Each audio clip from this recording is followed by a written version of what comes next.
Hi everyone, it's Hannah from Hand Done Crochet, and today we are making this really trendy crochet lace dress together. Now the great thing is that it can be a dress, it can be a top, it can be a tunic, it can be any length that you like. Now we can work this band here at the bottom and that can be you done. If you would like it to be a top, you can make that any length you like. It can be crop, it can be down to your waist, it can be down past your hips. But then if you want to turn it into a dress, we can add the skirt onto the bottom really easily, and that skirt can be as long or as short as you would like it to be. And you'll also see that you can seam the sides as much or as little as you like. You can show off your legs, you can keep them covered. It's an amazingly versatile piece of clothing that you can wear to the beach, you can wear out, you can wear just for a summer party. It's really lovely, and dare I say it, a complete showstopper. The other great thing is that you can customize it to suit you and your style. So if you don't want a deep V-neck, that's absolutely fine. We can seam up as much of that neck as you would like to. The same goes for the back because we have a V at the back too. You can make your armholes as deep or as shallow as you like. And at the bottom as well, you can also add width to your skirts, because if, like me, you are a different shape at the bottom than you are at the top, then sometimes dresses can be quite challenging. So I've added information for how you can adjust for that too. You'll find links below in the description for where you can find the written pattern.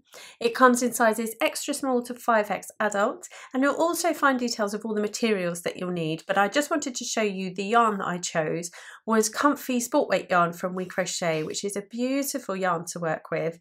It's 136 yards in 50 grams, and again all the information of how much you'll need for each size is in the description. This is parchment and this one is seafoam, and it's so lovely and soft. It's cotton with a small bit of acrylic in it, and it's really lovely to work for and also to wear. Along with your yarn, you'll also need a 4mm or G crochet hook, or the hook that meets the gauge for the pattern, because obviously that's really important to get right. And then you'll need a pair of scissors and a needle for your ends. So before we begin, I wanted to give you a whistle stop tour of the construction because it's a little unusual and might not have been something you've used before. We begin by making two lace panels. So these rectangles here, believe it or not, yes, they are rectangles. They form the front and the back, and they are just simply straightforward lace rectangles with a little bit of edging around them. Then once we've done that, we then add the ribbing, which goes back and forth in rows, and it catches the ends of each of these rows to join and then cinch in slightly at the waist. And then what we do is we work downwards from the bottom of that ribbing to create the front and the back panel of the skirt, and they then are seamed. So the only seams that we really have are just under the arms here and then at the sides. That's the only thing that we'll need to seam at the end of it. So really lovely and straightforward. And the lace stitch here, don't feel intimidated by this. I'm going to walk you through step by step. It's actually really straightforward once you get the hang of it. So let's get going. So I just wanted to show you what we're making first. This is the first panel that we will make. We're going to use this lace stitch that goes back and forth in rows in this direction, and then we will work along one of the long edges, putting our little rib detail for the neck. And then once we've made two of these, we are going to fold them over like so, and that is what becomes your top and your sleeve. So we'll put the other one here and then work our rib around it. I just thought I'd show you that before because it is an unusual construction that I don't know whether you've met before. But the great thing is that although your numbers will be different for different sizes, the stitch pattern is exactly the same and really straightforward. So I'm just going to show you how to do a swatch of the stitch pattern, and then you'll be able to go and look up your size and know how many foundation chains you'll need to make to work the size that you need. And then you'll work two of those and then we'll seam them together. So I am working the size medium from the pattern here, which has a foundation chain of 38. But all I'm going to do right now is show you how to work the established stitch pattern, because then that will apply for all of the sizes. All of the sizes start their foundation chain with a multiple of 6 plus 2 chains. And I'm going to just show you here with 6 plus 2 chains, but very small. So I'm just going to start with a chain of 14, but you work the chain that it says for your size in the pattern. Then once you've got your foundation chain, we are going to be working back along into it, And in the second chain from the hook, we're going to begin with a single crochet. And then once you've done that, you're going to be chaining 6.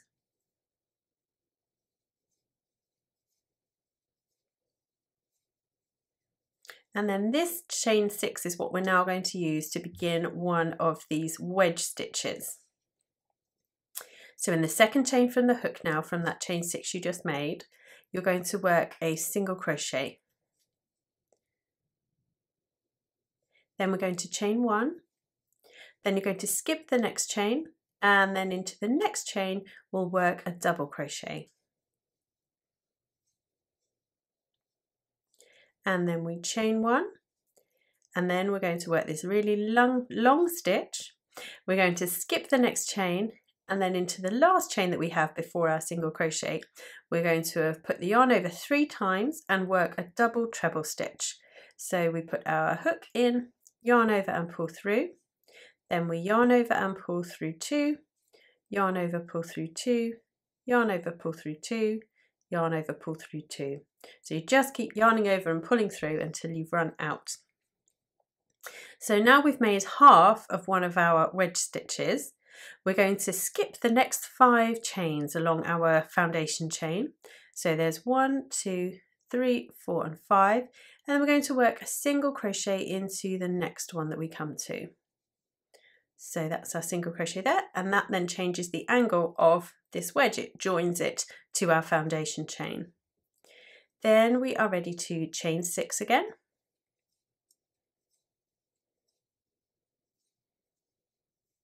And then we do just what we did here. We're going to work into the second chain from the hook, a single crochet.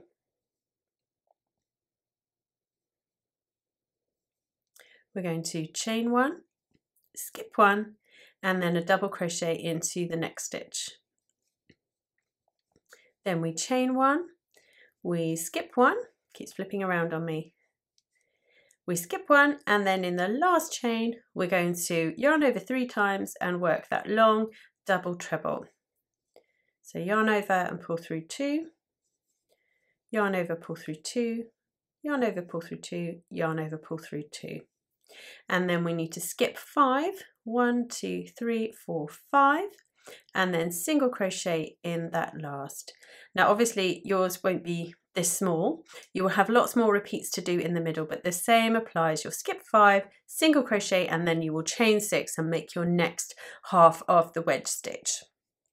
But once you get to the end of the row, you're going to single crochet in the last chain there, and then we're ready to turn. After we've turned, row 2 begins with a chain 5. And then we need to look for the single crochet of this wedge stitch that we have here. So the top of that is a single crochet. And so we're going to put a new single crochet into that to begin our row. And then what we need to look for is these chains that we used for this side of that wedge stitch, because we're going to mirror what we have here. We're going to work a single crochet in this first one, skip the next one, double crochet in the next one, skip this one, and then a double treble in the last one. So this is what that looks like. We go single crochet in that one, we chain 1, we skip 1, we double crochet in the next one, chain 1, skip 1, and then we work our double treble into that last one. Now once you get the hang of this, you'll see that everything mirrors each other. So you're going to, once you've done it, check back and make sure that your double crochet sits in the same loop as the double crochet from the one before, and the same with your double treble here, and the same with your single. Make sure that everything lines up, because that's what gives it this unique lace look here. Then once you've done that one, we are going to single crochet into the top of the next wedge, and then we're ready to do the same here. So we're going to single crochet, chain 1, skip 1, double crochet in here, chain 1, skip 1, and then we're going to do something slightly different here at the end. If it was a repeat, you would just do what we've just done here, but we're going to do something slightly different on the last stitch here. So we single crochet here in the first one, chain 1, skip 1, double crochet in this next one, and then we chain one. Then we're going to begin our double treble in this stitch here. We've skipped one and then work in the next one, but we're not going to complete it. We are going to do a double treble, gosh, it's hard to say, double treble two together. So we won't finish that stitch there. We're going to begin another one in the very last stitch of the row. So this is only when you get to the end of the row that we do this. And we yarn over, pull through two, yarn over, pull through two, yarn over, pull through two, and then yarn over and pull through all three on the end there. And that completes row 2, and you can see that this is how our lace stitch is going to end up looking. Rows 3 and 4 that we're going to work now form the established stitch pattern, but you'll find they're almost exactly the same as this, but obviously we don't have a foundation chain, we've got stitches to work into now. So we're going to chain one, and then we're going to single crochet into that first stitch there. Then we're ready to chain 6, and that begins our first wedge stitch there. Then we're going to single crochet in the second chain from the hook, chain one, skip the next one, double crochet in the next, chain one, skip one, and then double treble in that last chain. Then we're ready to skip 5. So we've got 1, 2, 3, 4, and 5. And so the stitch you're looking for, which is once I got the hang of it, I just jumped straight to it because you can see it, is the long double treble stitch from the row before. So we've got chains, we've got double crochet, chain, single crochet, and then we've got the double treble. And we're going to put a single crochet into that. Then you're going to chain 6. And then work in the same way, a single crochet in the second chain from the hook, chain, and then skip one. Then we double crochet in the next, chain one, skip one, and then a double treble in that last chain there. Then you skip 5, and then when you get to the end of the row, we are going to single crochet in that very last stitch there. And that last stitch is part of the chain 5 that we did. And now we're going to turn. And for row 4, we work another chain 5. And then at the top of this wedge stitch, we find the single crochet and we put a single crochet in there.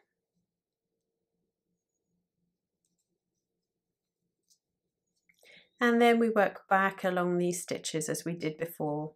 We work a single crochet in that first chain there, chain one, skip one, double crochet in the next one, making sure that it lines up with your double crochet from the row before, chain one, skip one, and then our double treble into that last one there. And again, just line up after you've made it, just to make sure, yeah, it's definitely in the same stitch. Then we find the single crochet in the top of the next wedge, and we put a single crochet in there.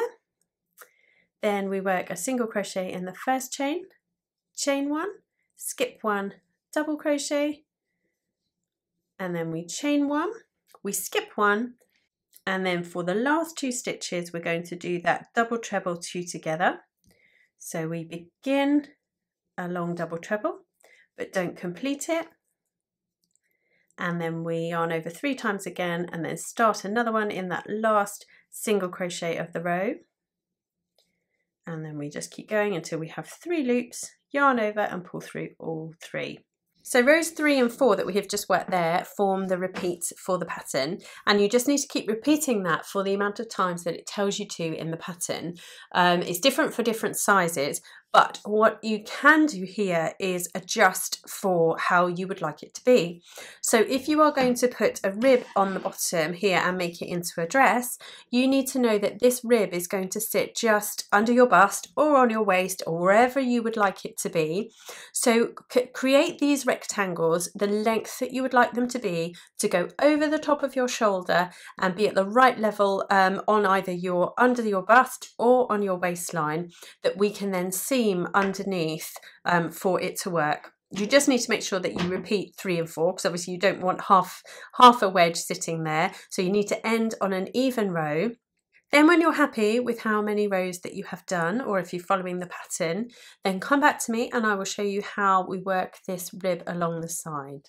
Okay, so I've worked the amount of rows that I need for this second sleeve. I've done my first one, I'm on to my second.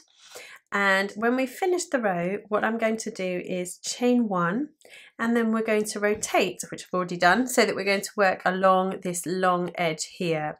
And what we need to do along this long edge is work 6 single crochet per wedge stitch. So that's this section here. So each of the sides here, we need to get 6 single crochet into that space there. Now the key with this is just to be as consistent as you can. So I'm going to be putting here into the side of this long stitch for each of these turns that I can see that I've gone a yarn over and pulled through. So there's 1, there's 2, there's 3, and there's 4. And then we're going to go into the side of the single crochet to make 5. And then I'm going to go into this top space here, which kind of encroaches onto the next wedge stitch, but that will be our 6th one there. And then with the next wedge stitch, we are going to work 1, 2, 3, 4, 5, and then 6. And you just carry on in this way. So 1, 2, 3, 4, 5, and 6. And you'll see it gives you a nice even finish there. So carry on working your single crochets all the way along until you get to the end here, and then meet me back and I'll show you what we do for the next row. Now, once we've worked that row, we are going to turn our work, and the next and subsequent rows are going to all be the same. We're going to chain 1, and then we're going to single crochet in the back loop only of each of those stitches. So just aim for that back loop there and work a single crochet in each of them. And then for the size that I'm making, I have suggested doing 5 rows of this, but it differs for different sizes, and of course you can change it for your personal taste too, but remember that this will change the width and therefore the bust circumference of your top, so don't go too far out would be my recommendation.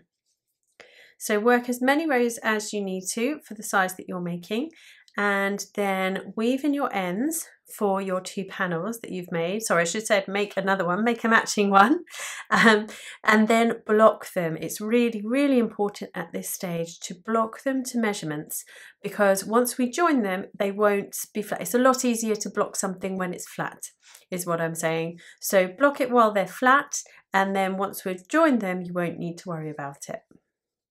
Now we have both of our sleeve panels completed and the neck bands, neck ribbing put on them, we're ready to join them all together and create the top part of our top or our dress. And the way that we do this is we add a join as you go ribbing here along the bottom of this first one. We're going to begin in this corner here, and this will meet to where the middle of our neckline will be.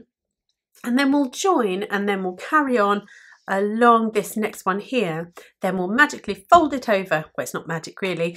We just fold it over, and then we carry on working that join as you go along this next side of this second one. And then we join here again at the center neckline, and then we'll finish off here, and that section there will then join to here. That may not make any sense at all at the moment, but hopefully it will become clear as we go. The great thing about adding this ribbing is that you can adjust it to suit you completely. Now, I've suggested in the pattern that we join a certain number each time that we get here in the join as you go method, and that cinches it in nicely for me at the length that I would like this, but you can do it entirely differently. You can do it however you would like it at this point, and that may change depending on whether you're making the top version or whether you're making the dress version. In the pattern for the dress version, I have suggested that you do 12 stitches for your rib, so start with a chain of 13, but this version I want to make a much deeper cuff so that it sits just as a top and lands just somewhere just above my waist or on my waist. So I will begin here, but if you're making the dress version, I would recommend making a shorter band than I am now. So we start here in this corner and we're going to join our yarn, and we are going to chain out however many you would like for your rib. Then once you've got the amount of chains that you'd like, we are going to work a single crochet in the back bump from the second chain from the hook, and then each along. So you'll end up with one less stitch than the amount of chains that you worked. Then when you've worked in all of those chains, we're back here and we're ready to slip stitch into a number of these stitches here. Now I'm going to suggest for this version that we actually miss this next stitch and then slip stitch into the next one there. So that accommodates 3 stitches in total. So the first one, skipping one, and then the next one. And then we're ready to turn and work our next row of this rib. And all we need to do for that then is to work a single crochet in the back loop of each stitch across.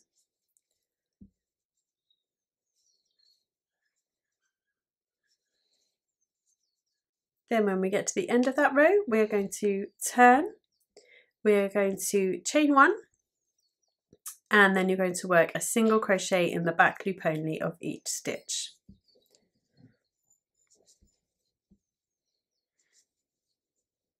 So now we're back where we began, and for this I'm going to suggest that we slip stitch in the next stitch, we skip the next one, and then slip stitch into the next one. So again, that uses 3 stitches from the side of the stitch that we have there.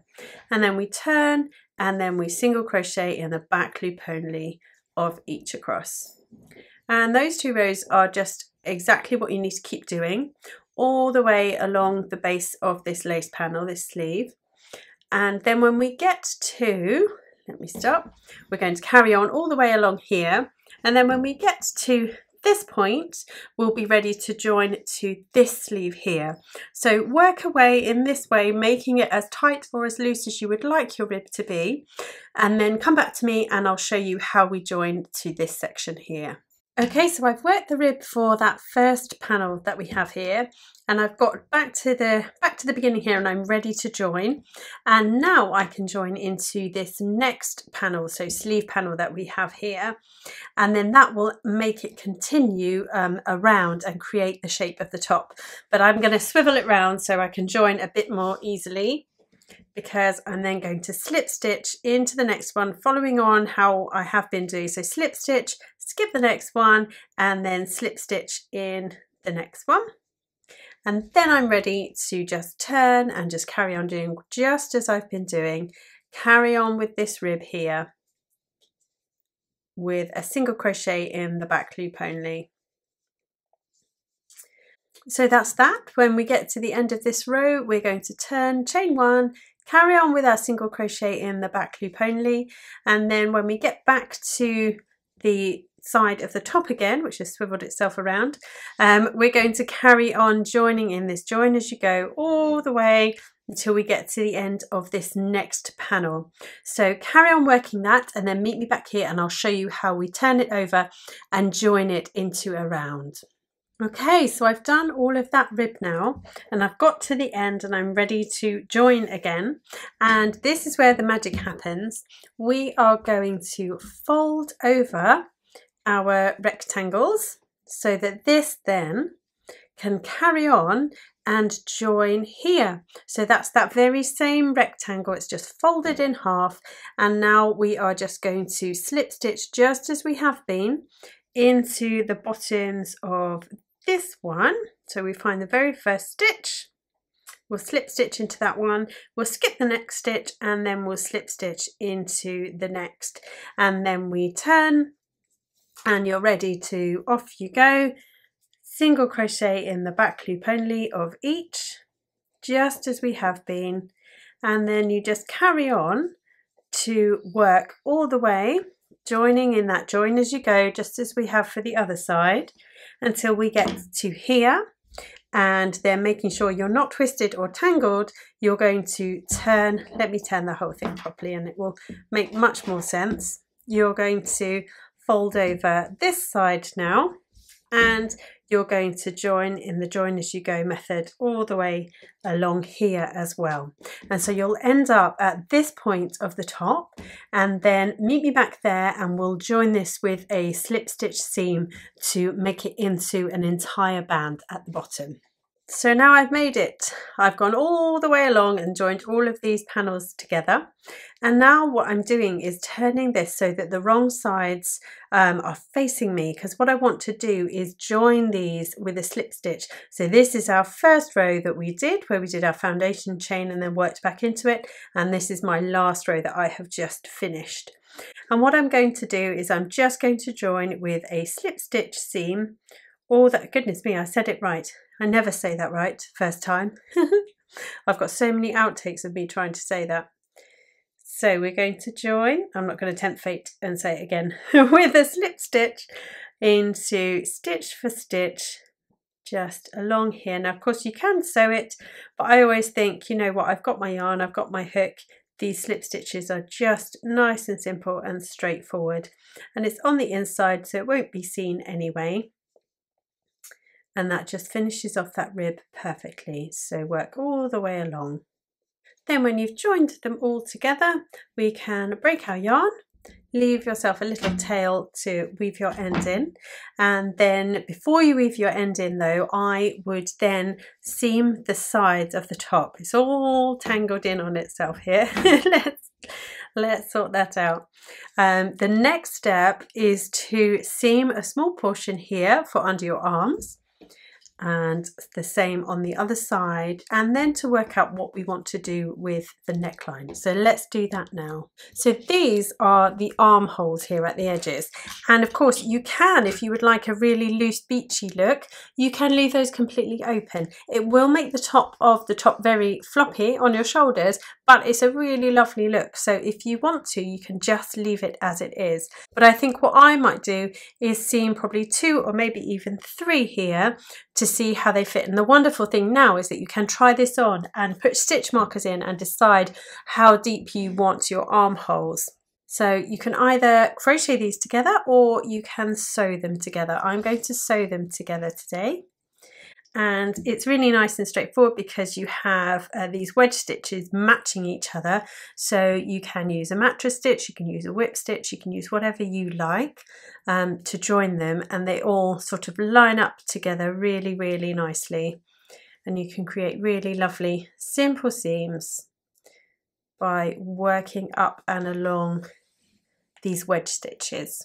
Now the only really important factor here is that however many you do on this side, you match on the other side so that your armholes match. So then once you're happy with how many you've seamed up, you can weave in your ends, and then you're going to repeat that process on this other side as well. So get those done and then meet me back and we'll talk about the neckline. And so next up, now you've tried it on and you've figured out your sleeve holes there.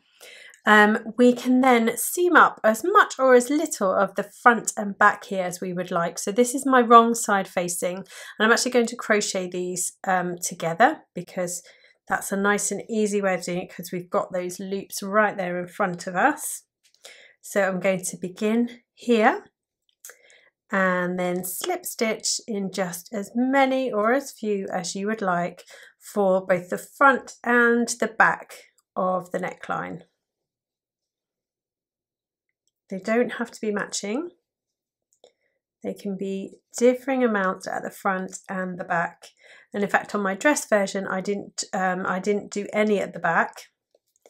I just joined some at the front here and then left the back completely open. Then when you're happy, you can break your yarn and weave in your ends and do the same on the back for however much you would like it to be joined. And now if you're making the top version, then you are done.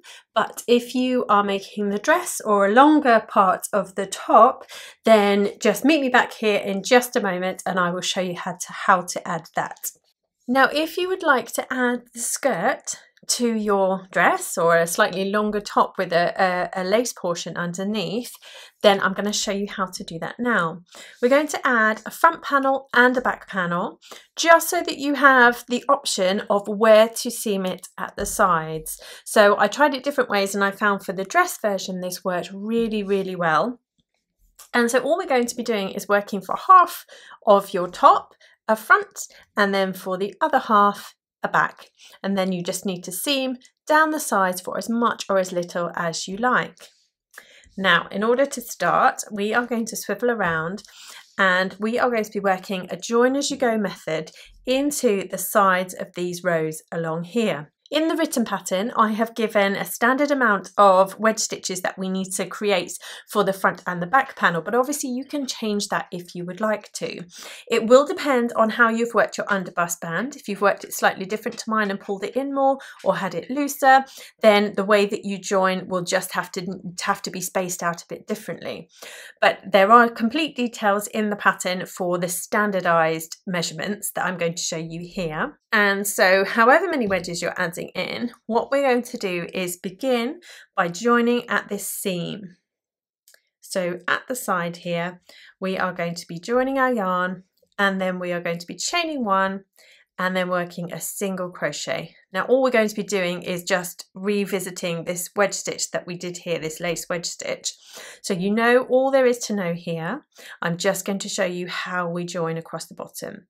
So then we're going to chain 6 and then begin our lace wedge stitch with our single crochet, chain 1, skip 1, our double crochet in the next, our chain 1 and then our double treble in that last chain.